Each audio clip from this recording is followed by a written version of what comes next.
3 empty chairs. That is what faced me when the dean called my name. Emily Rose Vance, Master of Business Administration, with honors. The applause was loud. The stadium was shaking with the stomping feet of 5,000 proud families. But all I could hear was the silence radiating from row 4, seats A, B, and C. I stood at the podium, clutching my diploma so hard the leather cover creaked.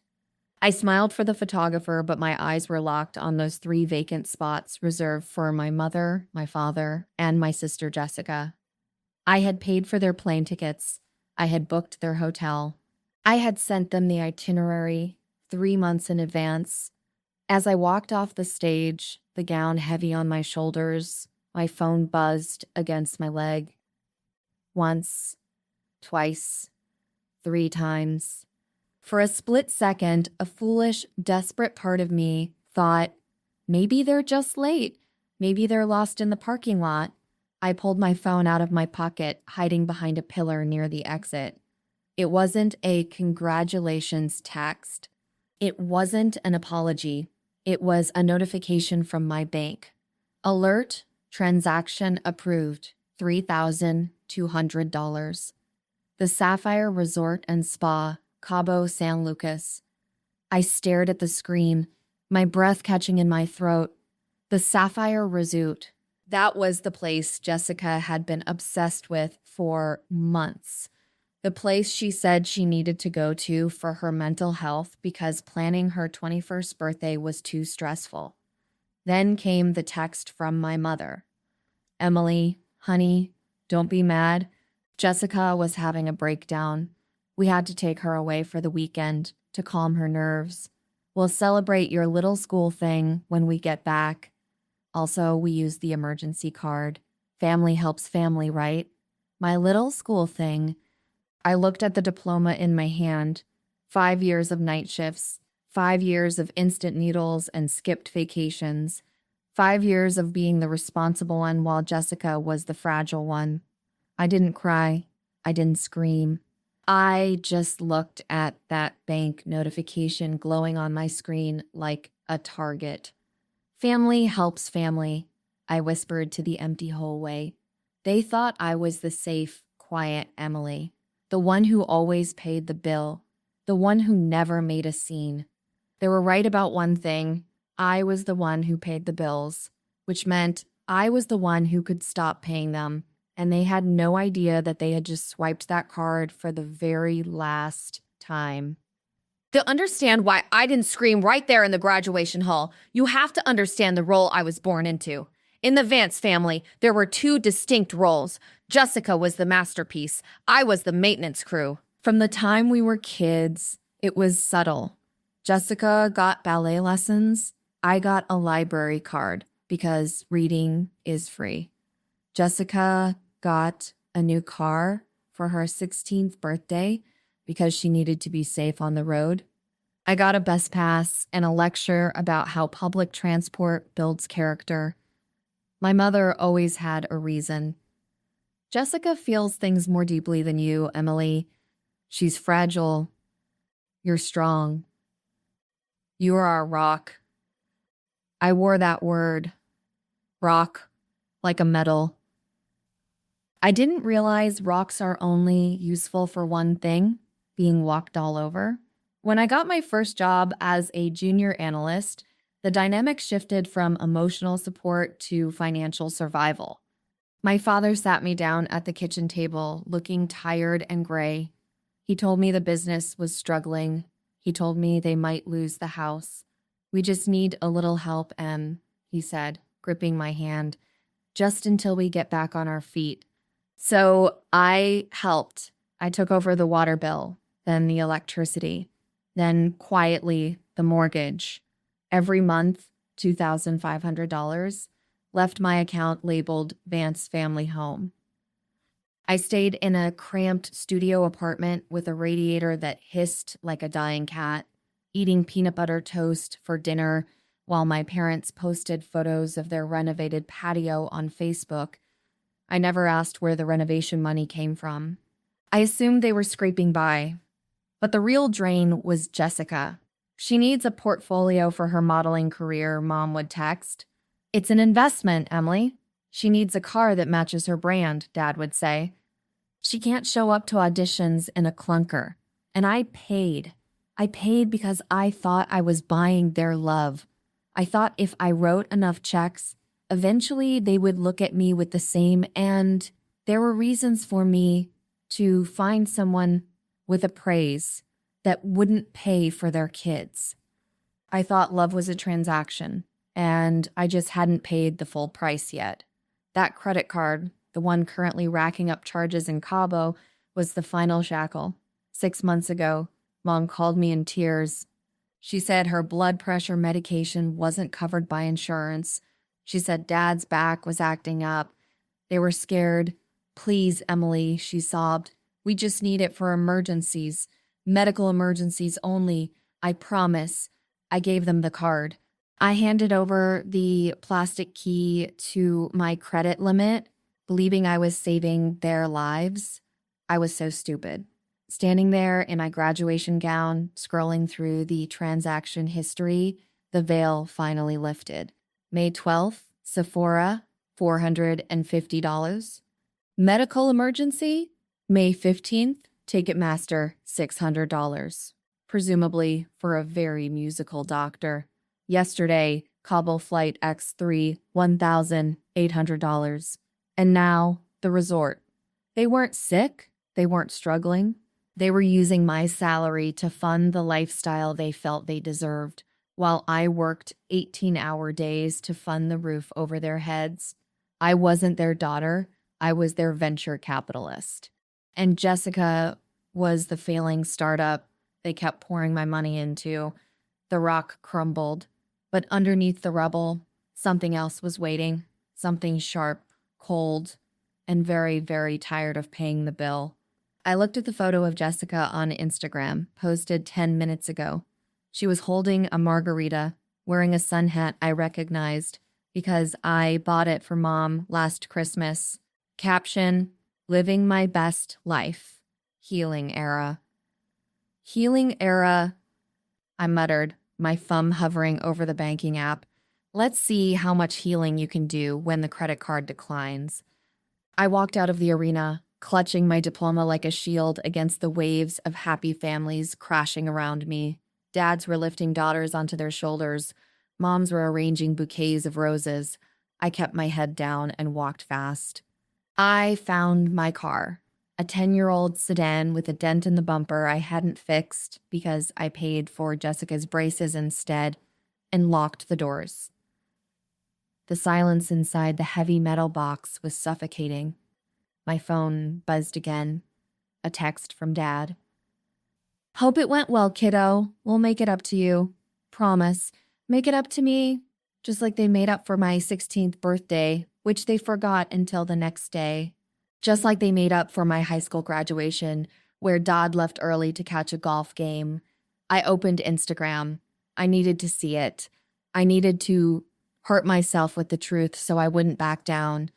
Jessica's profile picture had a pink ring around it. A news story. I clicked play. The sound of ocean waves and loud mariachi music filled my tiny, overheated car. The camera panned over a table loaded with lobster tails, thick steaks, and a bottle of Dom Perignon chilling in a silver bucket. And there they were, Mom wearing a new silk caftan, probably bought at the airport duty-free shop with my card. Dad, smoking a cigar, looking more relaxed than I had seen him in years. And Jessica, she didn't look like someone having a breakdown. She looked glowing. She was laughing, throwing her head back, soaking up the Cabo sun. Say hi to the fans! Jessica squealed, turning the camera to Mom. Mom waved her glass of champagne, her bracelets jingling. Salud to family vacations. Then a voice from off camera, maybe a waiter or a chatty guest at the next table, cut through the music. You could barely hear it over the wind, but the microphone picked it up clearly enough. I thought you guys mentioned a graduation today. My heart stopped. I pressed the phone closer to my ear.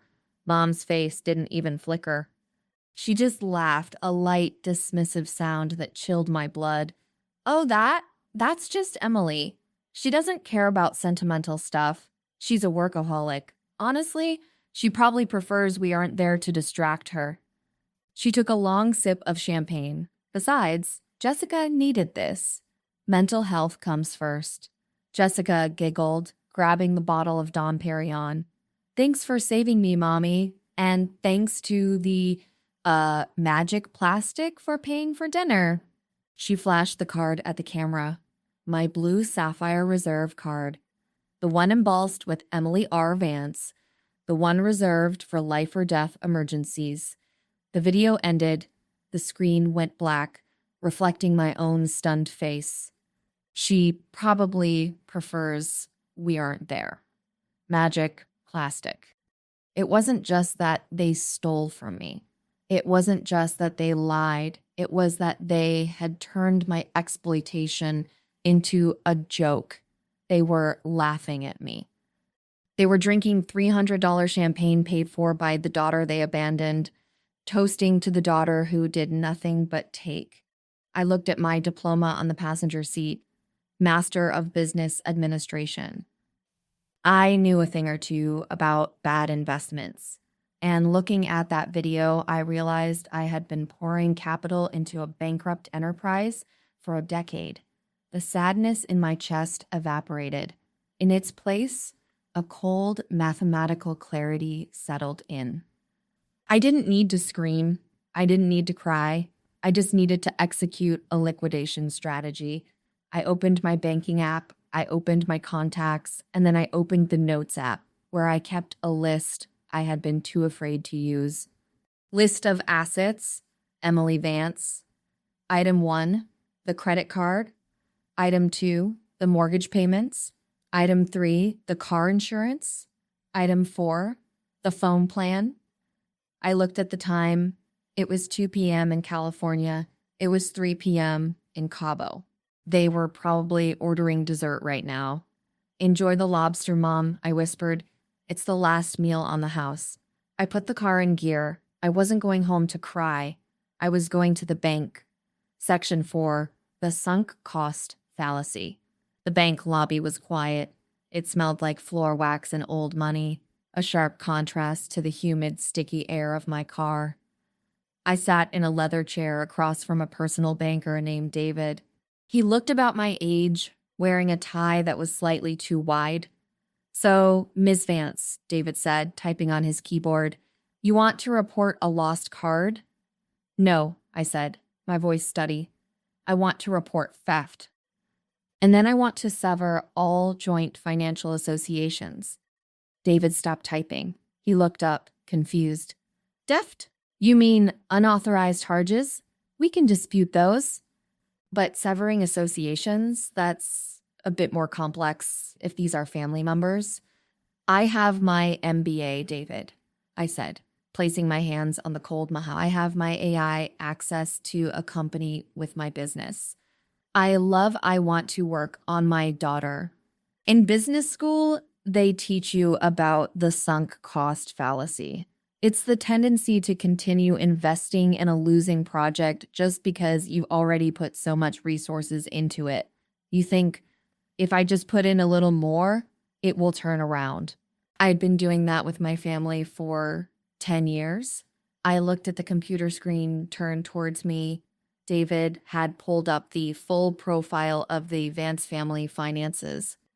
It was a web of dependency, and I was the spider at the center, spinning the silk that held it all together. There was the mortgage on a house in Connecticut. My name was on the deed as a co-signer because Dad's credit score took a nosedive in 2018. There was the auto loan for Jessica's white Jeep Wrangler, co-signed by Emily Vance. There was the family cell phone plan, the health insurance premium, the streaming services. I looked at the numbers. Monthly outflow from Emily Vance to Vance family, $4,200. Monthly emotional return, $0. I thought about the video again, the magic plastic. Miss Vance, David asked gently. Are you okay? I blinked, clearing the image of my mother's silk kaftan from my mind. I'm fine, I said. Actually, I'm better than fine. I'm liquidating. I realized then that I wasn't angry at them anymore. Anger implies you still care. Anger implies you want them to apologize so things can go back to normal. I didn't want normal. Normal was me eating ramen while they eat lobster. Normal was me fixing problems I didn't create. I felt a strange sense of detachment. It was like looking at a spreadsheet full of bad debt. You don't get angry at the numbers. You just write them off. David, I said, leaning forward, this credit card, the one ending in 4590, is currently being used in Mexico. I did not authorize international travel. I did not authorize charges for luxury goods. The authorized user, Linda Vance, claimed it was for medical emergencies only. David nodded slowly. I see. If you declare it fraud, the card stops working immediately. It will be declined on the spot. If they are relying on it, they have a flight home on Tuesday, I said. If the card stops working today, they might have trouble paying their hotel bill. David hesitated. It could be effectively stranding them, Miss Vance. I looked at the diploma I had placed on the chair next to me, the one they didn't see, the one they didn't care about. They're resourceful, I said cold, as ice. Mom always says family helps family. I'm sure they can help themselves. I took a deep breath. Freeze it, flag it as stolen, and then, let's talk about the mortgage. Done, David said, hitting the enter key with a finality that echoed through the quiet bank. The card ending in 4590 has been flagged for suspicious activity. All future transactions will be declined immediately. We've also initiated a chargeback investigation for the charges made in the last 24 hours. I watched the screen. The active status next to Emily's reserve flickered and turned to a dull gray, suspended.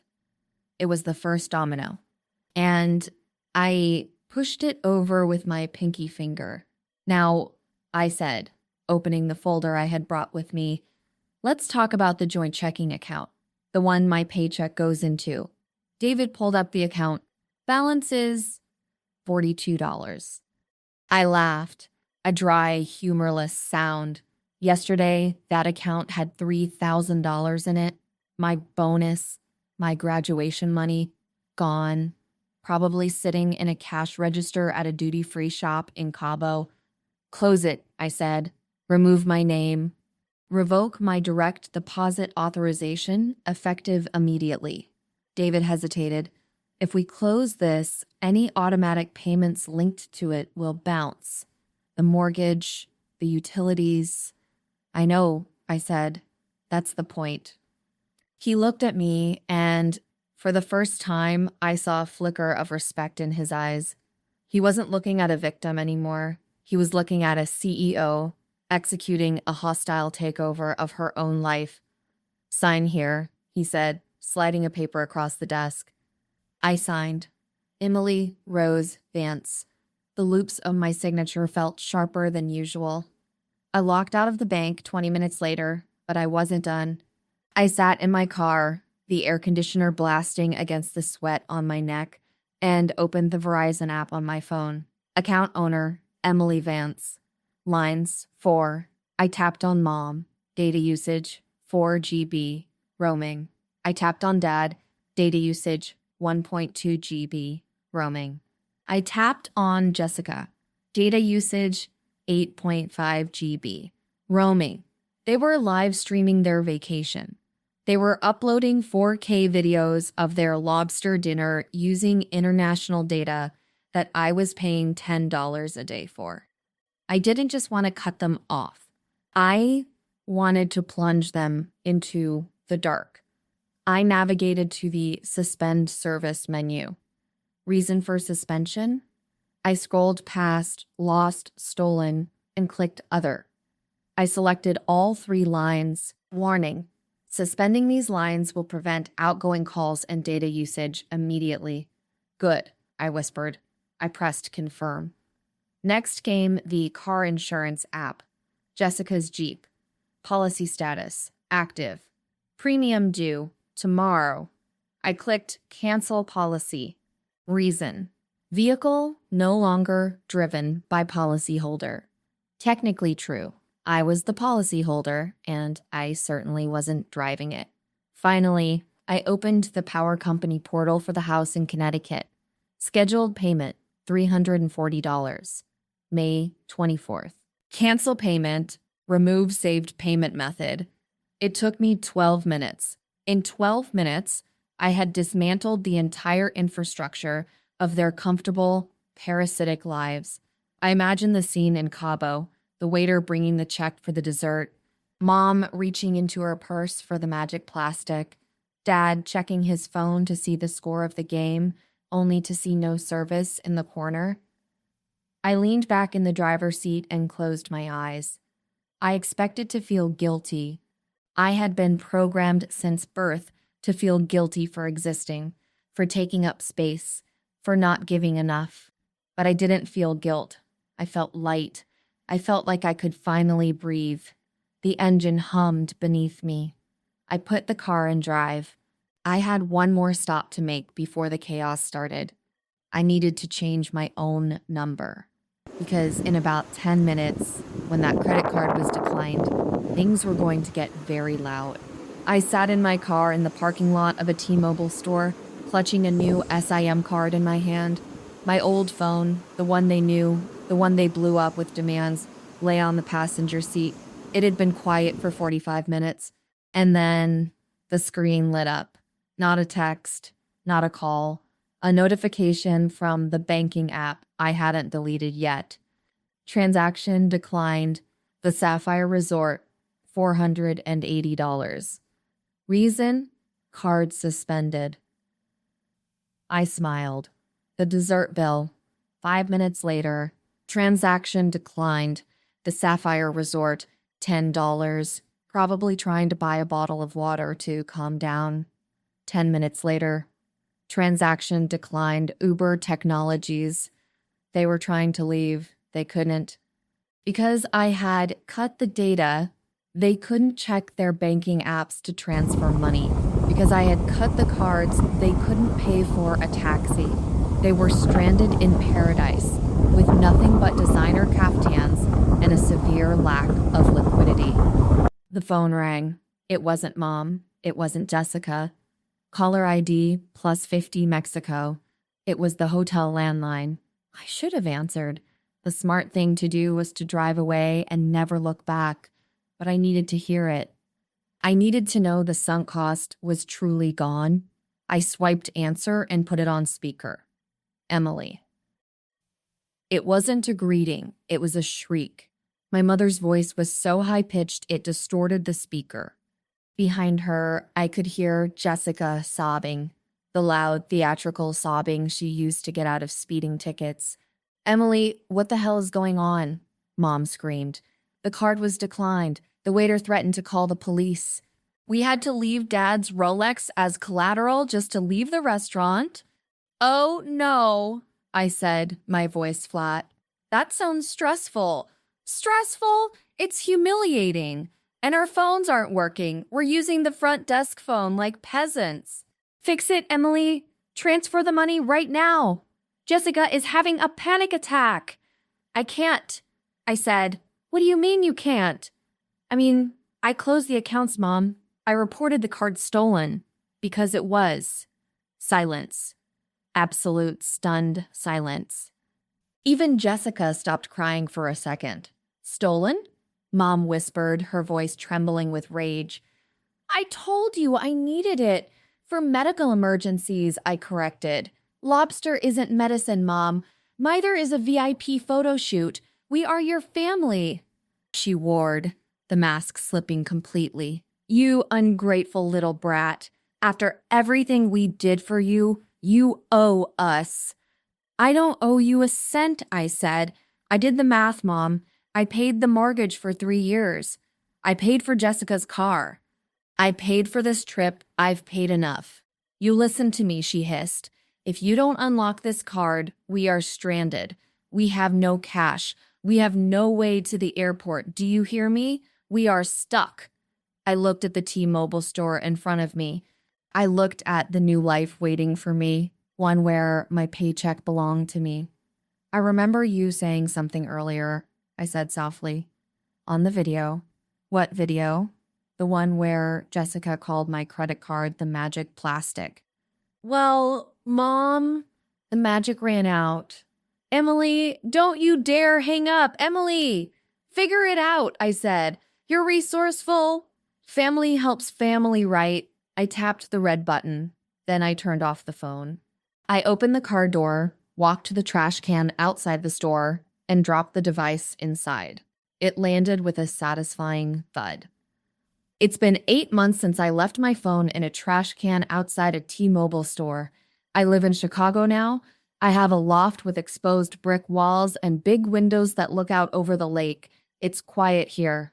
The radiator doesn't hiss, and the only bills on my kitchen counter are mine. I heard through the grapevine, my Aunt Martha, the only relative who didn't call me a monster, what happened in Cabo. Apparently, Dad had to call his brother, Uncle Jerry, to wire them money for the hotel bill. Uncle Jerry has never let Dad forget it. To get plane tickets home, Mom had to sell her diamond earrings at a pawn shop in downtown Cabo for a fraction of what they were worth. But the real fallout happened when they got back to Connecticut. Without my $2,500 a month, the mortgage was a ticking time bomb. They missed 2 payments, then 3. The bank didn't care about their social standing or Jessica's potential. They cared about cash. They sold the house last month. A distressed sale, the realtor called it. They live in a 2-bedroom apartment now, about 30 minutes from their old country club, which they can no longer afford to join. And Jessica, the last I heard, the healing era ended abruptly. She's working as a receptionist at a dental office. She had to trade in the Jeep for a used sedan because she couldn't make the payments without my cosign. I sat on my balcony yesterday drinking coffee when the mail arrived. There was a letter. No return address, but I recognized the handwriting immediately. It was Mom's script, loopy and frantic. I didn't open it. I knew what it said. It would be a mix of guilt, we're family, gaslighting, we forgive you for overreacting. I have a demand. We just need a little help with the deposit for a new place. I held the envelope over the candle on my table. I watched the corner turn brown, then curl into black ash. The flame caught, eating up my name, eating up their expectations. I dropped it into an empty metal bowl and watched it burn until it was nothing but dust. I didn't feel angry. I didn't feel sad. I just felt done. Inside my apartment, on the wall right in the center of the living room, hangs my diploma. It's in a custom mahogany frame that cost $300. I bought it for myself. Last night, I had dinner with my chosen family. Come to my day and save my day. Come to my day. Come to my day, Father. Let me tell you, I was done after the end of my love. When the bill came, my friend Sarah tried to grab it. I got this, Em, she said. You paid last time. No, I said, smiling. Let's split it. Because that's what healthy relationships are. Give and take, not rob and run. If you're listening to this and you're the one paying the bills for people who treat you like an ATM, let me tell you something. The guilt will trial, they will call you selfish. They will call you selfish. They will call you ungrateful. They will tell you that family is everything. But family isn't about whose blood runs in your veins. It's about whose hand you want to hold when things get dark. And sometimes the only way to find your real family is to fire the one you were born into. I'm Emily Vance. I have 0 debt, a master's degree, and a credit score of 800. And for the first time in my life, my account balance is exactly where it should be, mine. If you've ever had to cut off toxic family to save yourself, tell me your story in the comments. And don't forget to subscribe. Because sometimes the best revenge is just living well and keeping the receipt.